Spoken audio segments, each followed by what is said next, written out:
Richard Chun sat in his office on the 42nd floor, looking out over the city skyline. The view was incredible. Glass towers reflected the sunset, creating a mosaic of orange and gold against the darkening sky. He'd worked his entire adult life to get here, to sit in this leather chair, to have this view, to build a company worth billions. But tonight, like so many nights lately, he felt nothing but empty. His assistant had left an hour ago. The building was quiet now, just the hum of the air conditioning and the distant sound of traffic far below. On his desk sat his phone, and next to it, an old leather address book that had belonged to his mother. She'd passed away 6 months ago, and going through her things had brought back memories he'd buried for years. Richard picked up the address book and flipped through the warm pages. His mother's handwriting was neat and careful, each entry a piece of the past. He stopped at a page near the back. There, written in faded blue ink, was a name that made his chest tight. Tommy Brooks. And below it, a phone number with a Brooklyn area code. Tommy had been his best friend from the time they were 7 years old until they graduated high school. They'd grown up in the same neighborhood, rode bikes together, played basketball at the park until the streetlights came on. Tommy was the one who'd encouraged Richard to apply to MIT, even though Richard thought he'd never get in. Tommy was the one who'd helped him study for the SATs, drilled him on practice questions until they both had headaches. And then Richard had gone off to college. And slowly, without really meaning to, they'd lost touch. A few calls the first year. A couple of letters. Then nothing. Life got busy. Richard threw himself into his studies, then into building his first startup. Years turned into decades. He'd meant to reach out so many times, but there was always another meeting, another deadline, another deal to close. Now it had been 15 years since they'd spoken. 15 years. Richard looked at the phone number for a long time. What would Tommy say? Would he even remember him? Would he be angry that Richard had disappeared from his life? The questions swirled in his mind, but underneath them was something stronger. A loneliness that his money and success couldn't fill. A need to connect with someone who'd known him before he became Richard Chun, tech billionaire. Someone who'd known him when he was just Richie, the skinny kid who was terrible at sports but great at fixing computers. Before he could talk himself out of it, Richard picked up his phone and dialed the number. It rang once, twice, 3 times. Richard almost hung up. The number was probably disconnected by now, or belonged to someone else entirely. This was stupid. He should just let the past stay in the past. Then someone answered. Hello? It was a young woman's voice, cautious and a little guarded. Richard hesitated. I'm sorry to bother you. I'm looking for Tommy Brooks. Does he still live at this number? There was a long pause on the other end. Richard could hear traffic in the background, the sound of a bus or truck passing by. Who is this? The woman asked. Her voice had changed, become more careful, almost protective. My name is Richard Chun. I'm an old friend of Tommy's. We grew up together, but we lost touch a long time ago. I found this number in my mother's address book and thought I'd try to reach out. I know it's been a while, but Richard Chun. The woman interrupted. Her voice was different now, filled with something Richard couldn't identify. Surprise, maybe. Or recognition. Richie? Tommy's friend Richie from when he was a kid? Yes, Richard said, his heart beating faster. Yes, that's me. Is Tommy there? I'd really like to talk to him. Another long pause. Richard heard the woman take a breath, then another. When she spoke again, her voice was shaking. Mr. Chun, my name is Aaliyah Brooks. Tommy was my father. Richard felt his stomach drop. The past tense hung in the air between them like a weight.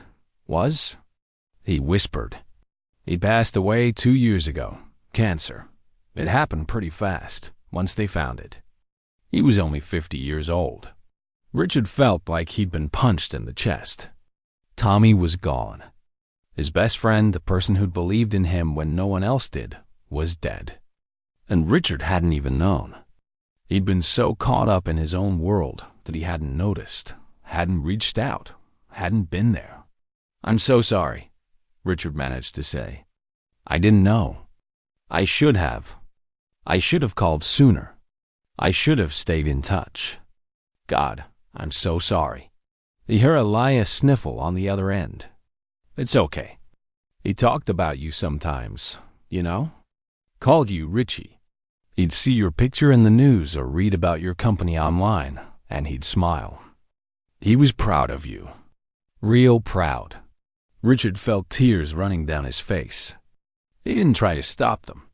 "He talked about me all the time," Aaliyah said, her voice soft. "He'd tell me stories about when you were kids, about how you used to take apart old radios and put them back together, about the time you built a computer from scratch in his garage. He said you were the smartest person he'd ever known. He was the one who pushed me to go to college," Richard said. "I was scared, thought I wasn't good enough. But Tommy, he wouldn't let me give up. He made me believe I could do it." "That sounds like my dad," Elias said, and Richard could hear the smile in her voice despite the sadness. He was always pushing people to be better than they thought they could be. They sat in silence for a moment, this stranger and this grieving daughter, connected by a man who'd meant everything to both of them in different ways. "Can I ask?" Richard said carefully. "What happened? I mean, if you don't mind talking about it." Aaliyah took a breath. "He started feeling sick about 3 years ago. Tired all the time, losing weight. He kept saying it was just stress from work. He was driving a delivery truck, working long hours. By the time he finally went to the doctor, the cancer had spread pretty far. They tried treatment, but..." She trailed off, and Richard heard her crying softly. "I'm sorry," he said again. "I wish I'd known. I wish I'd been there." "You couldn't have known," Aaliyah said. "It's not your fault. Dad never wanted to bother anybody. He was proud like that. Too proud sometimes." Richard thought about all the years that had passed. All the times he could have picked up the phone. All the excuses he'd made about being too busy. And now it was too late.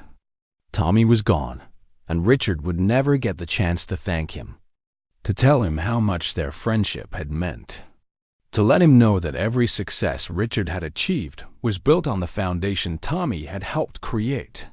"Alia," Richard said, "I know this is sudden, and I know we don't know each other. But would it be okay if I asked you some questions about your father? About his life? I feel like I miss so much, and I'd really like to know what happened to him. What kind of man he became." There was a pause. Richard held his breath, worried he'd overstepped. "Yeah," Alia said finally. "Yeah, I think I'd like that. Dad would have wanted that. He always said you were like a brother to him." Richard closed his eyes, letting the words wash over him. A brother. He'd had a brother, and he'd let him slip away. But maybe, just maybe, it wasn't too late to honor that bond. Not with Tommy, not anymore. But with his daughter, with the piece of Tommy that was still here in this world. "Thank you," Richard said. "Thank you for answering the phone. Thank you for telling me about him." "Mr. Chun?" Alia said. "Please, call me Richard. Or Richie, if you want."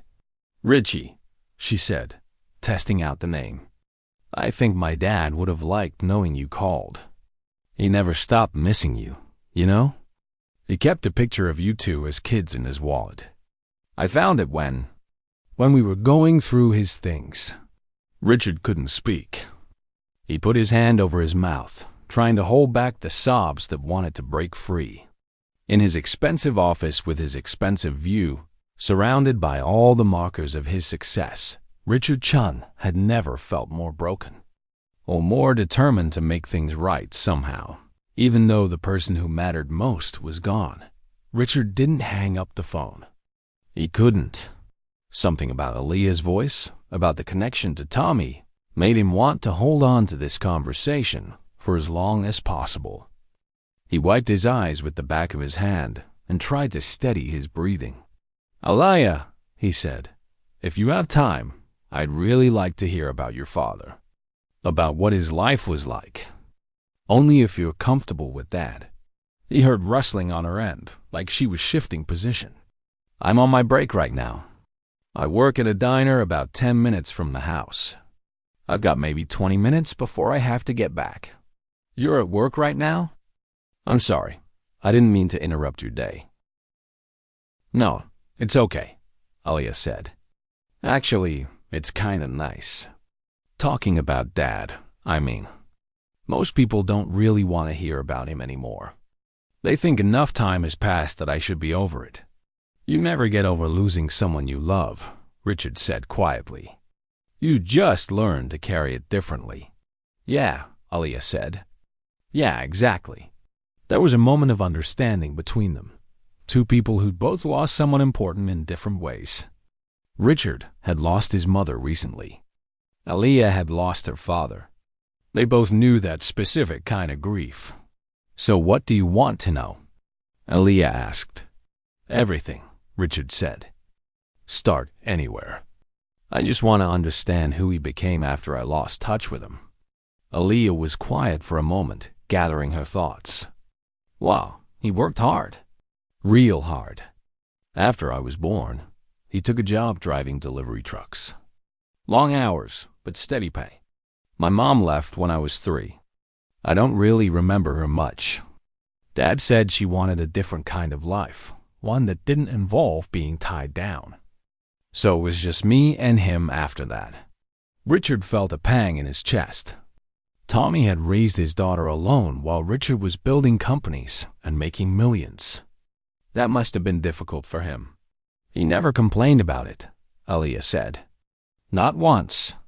He'd come home tired, with his back hurting from lifting boxes all day, but he'd still help me with my homework. Still make dinner. Still read me stories before bed. He made it look easy, even though I know now it wasn't." "That sounds like Tommy," Richard said, smiling despite his tears. "He was always the strongest person I knew. Not physically, I mean. He wasn't a big guy, but inside where it counted. He had this way of just pushing through anything." "Did he really?" Aaliyah asked, and Richard could hear the hunger in her voice. She wanted to know her father through other people's eyes, to see the parts of him she might have missed. "Oh, yeah," Richard said, settling back in his chair. "There was this one time in high school. We were both on the debate team, terrible at it, but we thought we were so smart. Anyway, we had this big competition, and I got so nervous the night before that I couldn't sleep. I called Tommy at like 2 in the morning, told him I wanted to quit. You know what he did? What? He showed up at my house at 2:30 with note cards and energy drinks. We stayed up all night practicing. He made me run through my arguments over and over until I could do them in my sleep. We didn't win the competition, but I didn't quit. That was Tommy. He never let you give up on yourself." Aaliyah laughed, a sound that was half joy, half sadness. "He did the same thing with me. When I was trying to pass my chemistry final last year, I was ready to drop the class, but he sat with me for 3 nights straight, helping me study. He didn't know chemistry at all, but he'd look up stuff online and we'd figure it out together." "Are you in college?" Richard asked. "Community college," Aaliyah said. "I'm trying to get my associate's degree. After that, maybe I'll transfer to a 4-year school. I don't know yet. It depends." "Depends on what?" Aaliyah hesitated. "Money, mostly. I'm working 2 jobs right now to pay for classes and keep the house. Dad left me the house, but there's still a mortgage on it. Some months are harder than others." Richard felt his throat tighten. While he'd been buying expensive cars and taking vacations to places most people only dreamed about, Tommy's daughter was working 2 jobs just to keep a roof over her head and stay in school. "What's your other job?" He asked. I clean offices at night. 3 nights a week after the diner shift. It's not bad. Quiet, you know? Gives me time to think. Richard closed his eyes. This was wrong. All of it was wrong. Tommy should still be alive. He should be watching his daughter go to college, should be proud of her for working so hard. And Richard should have been there, should have helped, should have been the kind of friend Tommy had always been to him. Aliyah, your father, Richard started, then had to stop and clear his throat. Did he ever talk about wanting to reach out to me? Did he ever mention trying to find me? Honestly? Aliyah said. I think he was proud. Not in a bad way, just. He saw how successful you'd become, and I think he felt like he didn't have anything to offer you anymore. Like you'd moved on to bigger and better things. That's not true, Richard said, his voice breaking. That was never true. Tommy gave me everything that mattered. He believed in me when I didn't believe in myself. He was the best friend I ever had. Money doesn't change that. Success doesn't change that. I know that now, Aliyah said softly. And I think Dad knew it too, deep down. He kept every article about you. Did I mention that? He had this box in his closet, full of newspaper clippings and printed articles from the internet. Every time your company did something big, every time you won an award, he'd cut it out or print it out and save it. Richard put his hand over his face. The image of Tommy sitting alone in his house, reading about Richard's success and saving articles in a box, was almost too much to bear. There's something else, Aliyah said. In that same box, there was a letter. He never sent it, but it was addressed to you. I found it when I was going through his things after he died. What did it say? Richard whispered. I didn't read it, Aliyah said. It felt too private, you know? It was sealed in an envelope with your name on it. I kept it. I wasn't sure what to do with it. Richard sat up straight. Do you still have it? Yeah, it's at the house. In my dad's room. I kept most of his stuff the way it was. I know I should probably clean it out, but I can't bring myself to do it yet. I understand, Richard said. Aliyah, I know this is asking a lot, but would it be possible for me to come and see you? To see the house where Tommy lived? Maybe read that letter if you're comfortable with it? I need to feel close to him somehow. Does that make sense? Aliyah was quiet for a long moment. Richard held his breath, worried he'd pushed too far, asked too much from a young woman who didn't owe him anything. Where do you live? She finally asked. Manhattan. But I can be in Brooklyn whenever works for you. Tomorrow? If that's not too soon. Tomorrow's my day off from the diner, Aliyah said slowly. I have to clean offices at night, but the afternoon is free. Would 2 o'clock work? Another pause. Mr. Chun, Richie, I have to be honest with you. I looked you up while we were talking. I know who you are. I know how much money you have. And I just want to be clear about something before you come here. What's that? I don't want your money, Aliyah said firmly. I'm not looking for a handout or charity or anything like that. My dad raised me to work for what I have. If you're coming here because you feel guilty and want to throw money at the situation to make yourself feel better, then don't come. Richard was taken aback by her directness, but he respected it. She was Tommy's daughter, all right. Strong and proud and unwilling to take the easy way out. That's not why I want to come, Richard said honestly. I want to come because your father was my best friend, and I missed 15 years of his life. I can't get that time back, but maybe I can understand who he was, what his life was like. And maybe we can both feel a little less alone in missing him. He heard Aliyah take a shaky breath. Okay, she said. Okay, you can come. 2 o'clock tomorrow. I'll text you the address. Thank you, Richard said. Thank you for giving me this chance. Richie? Aliyah said, her voice small. Do you really think he was proud of me? Even though I'm just going to community college and working at a diner? Are you kidding? Richard said, his voice fierce. Aaliyah, you're 19 years old, working 2 jobs, going to school, and keeping your father's house. You're doing all of that on your own. Tommy would have been so proud of you, he probably couldn't stop talking about it. I guarantee it, Aaliyah sniffled.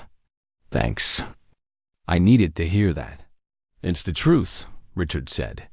They exchanged numbers, and after they hung up, Richard sat in his office for a long time, staring at his phone. Tomorrow he would go to Brooklyn. Tomorrow he would walk through the house where his best friend had lived and died.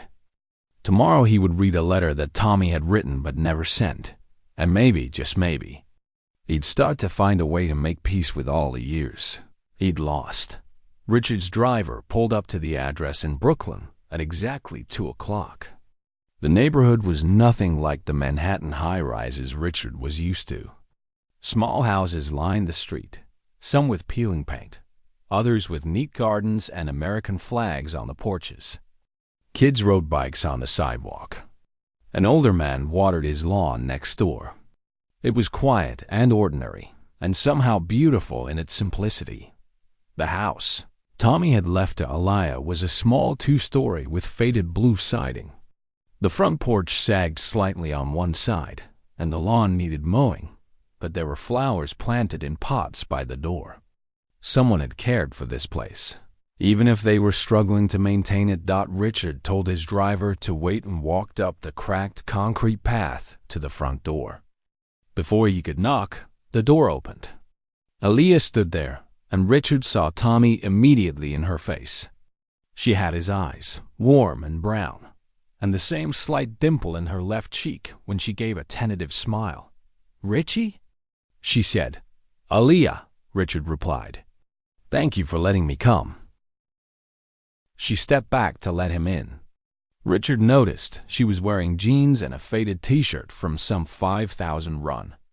Her hair was pulled back in a ponytail, and she looked tired, like someone who worked too much and slept too little. She was young, but carrying the weight of someone much older. The inside of the house was small but clean.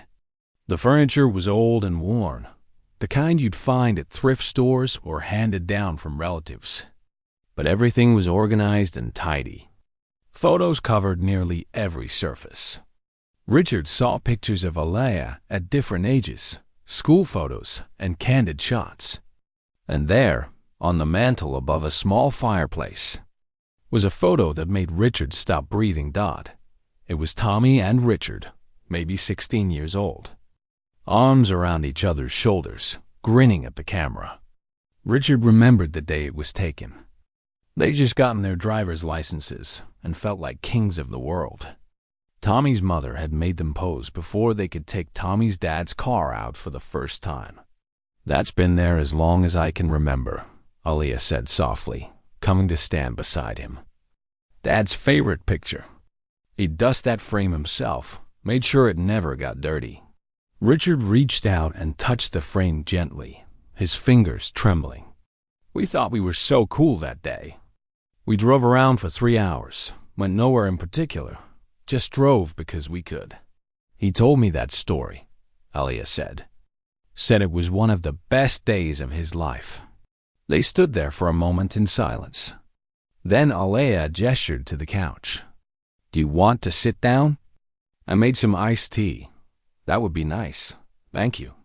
Richard sat on the warm couch while Aaliyah went to the kitchen. He looked around the room, taking in every detail.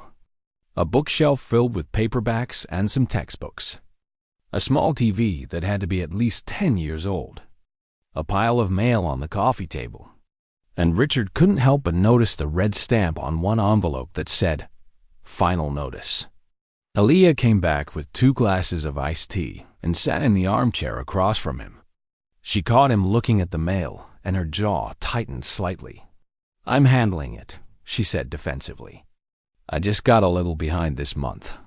My car needed new brakes, and that set me back." "I wasn't judging," Richard said quickly. "I promise." She relaxed a little, took a sip of her tea, Sorry, I'm just used to people looking at this place and thinking I can't manage. My aunt keeps telling me I should sell it, move into an apartment, that I'm in over my head. But this is my dad's house. It's all I have left of him." Richard understood that completely. After his mother died, he'd kept her apartment for 3 months before he could bring himself to sort through her things. Some losses you needed to hold on to a little longer. "You said you had a letter?" Richard asked gently. "That Tommy wrote to me?" Alia nodded. "It's upstairs in his room. Do you want to see it now, or do you want to talk first?"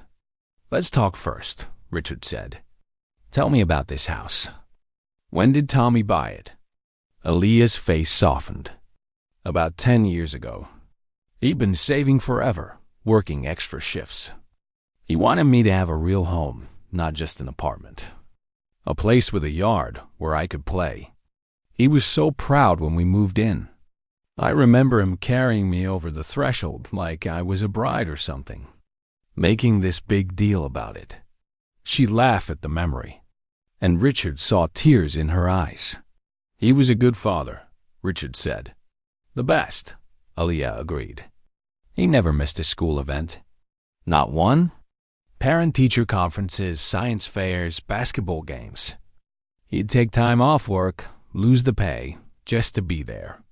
Other kids' parents would sometimes not show up, but my dad was always there. Always." Richard felt the guilt crushing his chest again. While Tommy was showing up for his daughter, being present and devoted, Richard had been too busy to even pick up a phone. "What about his last days?" Richard asked. "Were you with him?" Alia nodded, her voice getting thick. "He died here, in his bedroom. Hospice set up a hospital bed for him. I took a leave from school, stayed with him 24/7 those last 2 weeks. We talked a lot. About my mom, about his life, about regrets. What did he regret? Not going to college. Not traveling more. Not—" She paused. "Not reaching out to old friends. He mentioned you specifically, actually. Said he wished he'd been brave enough to call you, but he was afraid you'd forgotten about him." "I never forgot him," Richard said, his voice breaking. "Not once. I thought about him all the time. I just convinced myself he'd moved on, that he had his own life and didn't need me in it anymore." "He needed you," Alia said simply. "He never said it out loud, but I could tell. Especially those last few weeks. He kept talking about the past, about when you two were kids. It was like he was trying to hold on to something." Richard wiped his eyes. "Can I see his room now? And the letter?" Alia stood up. "Follow me." They walked up a narrow staircase to the second floor. There were 3 doors. Alia pointed to the first. "That's my room. Bathroom is there. And this," she opened the 3rd door, "was Dad's room." Richard stepped inside and felt like he'd been transported back in time. The room was simple. A double bed with a warm blue comforter. A dresser with more photos. A small desk by the window. Everything was neat, like Tommy had just stepped out and would be back any minute. "I haven't changed anything," Alia said. "I keep meaning to, but I can't." Richard walked to the desk. There was a reading lamp, a cup full of pens, and a small wooden box. Alia went to the closet and pulled out a larger cardboard box from the top shelf. "This is the box I told you about," she said, setting it on the bed. "All the articles about you." Richard opened it with shaking hands. Inside were dozens of newspaper clippings and printed articles, carefully organized by date. The first one was from almost 20 years ago, about Richard's first startup. The most recent was from 6 months before Tommy died, about Richard's company going public. There were sticky notes on some of the articles in Tommy's handwriting. "Always knew you'd make it. Proud of you, buddy. Wish I could have been there to see this." Richard sat down on the bed, clutching the box, and started to cry. Not quiet tears, but deep, wrenching sobs that came from somewhere he'd kept locked away for years. Aaliyah sat down beside him and put her hand on his shoulder. "It's okay," she said softly. "Let it out." They sat like that for several minutes. This billionaire and this working-class girl, united in their grief over a man who'd loved them both. Finally, Richard composed himself enough to speak. "The letter?" Aaliyah reached into her pocket and pulled out a white envelope, slightly yellowed with age. Richard's name was written on the front in Tommy's careful handwriting. "I'll give you privacy," Aaliyah said, standing up. "I'll be downstairs when you're ready." Richard held the envelope for a long moment after she left. This was it. Tommy's words, meant for him but never sent. Whatever was inside could be angry or sad or bitter. Richard wasn't sure he was ready, but he knew he needed to read it. He carefully opened the envelope and pulled out 2 sheets of lined notebook paper covered in Tommy's handwriting. The date at the top was from 3 years ago, about a year before Tommy got sick. "Dear Richie," it began. "I must have started this letter 100 times over the years. I'm not even sure I'll send it, but I'm writing it anyway because some things need to be said, even if they're only said to an empty room." Richard read on, and with each word, he felt his heart breaking and healing at the same time. Tommy wrote about their childhood, about how much their friendship had meant to him, about watching Richard's success from afar and feeling proud and happy and a little bit sad all at once, about wanting to reach out but feeling like he had nothing to offer someone who'd achieved so much. "I want you to know I don't blame you for losing touch," Tommy wrote. "Life happens. People drift apart. That's just how it goes. But I also want you to know that you were the best friend I ever had. You believed in yourself because I believed in you first, and watching you succeed has been one of the great joys of my life, even from a distance." The letter ended with a paragraph that made Richard clutch the paper so hard it crumpled at the edges. "If you ever get this letter, if you ever come back into my life somehow, I want you to know something. Whatever time we lost, whatever distance came between us, it doesn't erase what we had. You were my brother in every way that mattered. And if I never see you again in this life, I hope you're happy. I hope you found meaning in all that success. And I hope you remember, sometimes, the kid who used to fix radios with you in a garage in Brooklyn. Because I never forgot you. Not for a single day." Richard folded the letter carefully and held it against his chest. Then he looked up at the ceiling of Tommy's room and whispered, "I'm sorry, brother. I'm so sorry. But I'm here now, and I'm going to make this right. I promise you, I'm going to make this right."